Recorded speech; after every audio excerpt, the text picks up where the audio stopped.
Asalaamu calaykum asxaabteyda qaaliga kusoo dhawaada saacadii cunto karis. Maanta waxaa sameyn doonaa canjeero. Canjeerada qaabo badan ayaa loo sameeyaa. Marka qaabkan waxaa kamid tahay qaababka aanay u sameysto mid kamid ah. Marka 2 koob iyo half oo bur weel kusoo shubtay, kadibna boorashka oatska koob halfkiisa kusoo shubtay, kadibna cusbada dhadhankaaga ku xirantahay aan wax yar kusoo shubtay, kadibna ani waxa kusoo isticmaalaa faxisada midda oo qaleelka isticmaalaya. Iyadana sidoo kale hal qaadada yariista kusoo shubtay oo buuxdo, iyo 2 qaado yar oo sokor kusoo shubana. Intaas isku soo qasaa. Waxyaalaha qaleelka dhan markaa sidaas isku qasqastid, hal xabo ukun iyo waxa kusoo shubanaysaa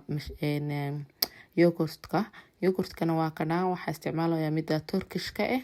Marka labadaas qaado ayadana kusoo shubana biyo oo qandac ah, qabowna ahaynin kuleelna ahaynin ku qasanaysa.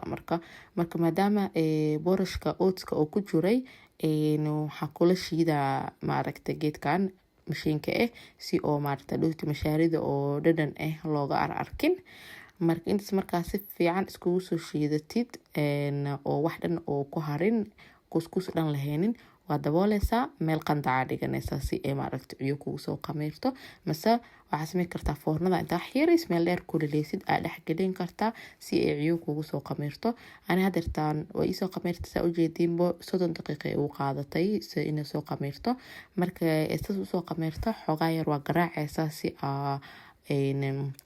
uga bixisid hawada ku jirto, si aad dhigto markaa duwaysid bur oo is haysto oo cajiin is haysto oo meesha oo kugu soo shubmo.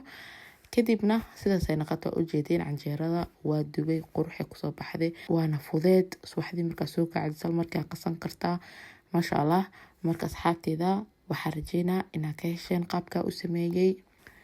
Sidoo kaleeto subscribe-ka hayga hilmaamina, iyo like-ta iyo share-ka. Mida kaleete asxaabteyda qaaliga, fiidiyoyaasha waxaa rabaa inaan mustaqbalka fiidiyoyaal badan idiin soo gelgeliyo. Marka waxaan rajeynaa inaad support i tustaan maadaama hadeertaan YouTube-ka kusoo noqday. Hadda kadib waxaa soo dhigi doonaa week walbo 2 fiidiyo isku daya inaan soo dhigo insha Allah. Marka idinkana supportkiina ii muujiya, comment igu soo qora hadaa fiidiyoga ka hesheen, hadaa wax cusub arabtiin inaan idiin soo dhigo. Sidoo kale comment igu reeba insha Allah. Khayr caafimaad idiin rajeynaa. Assalaamu calaykum.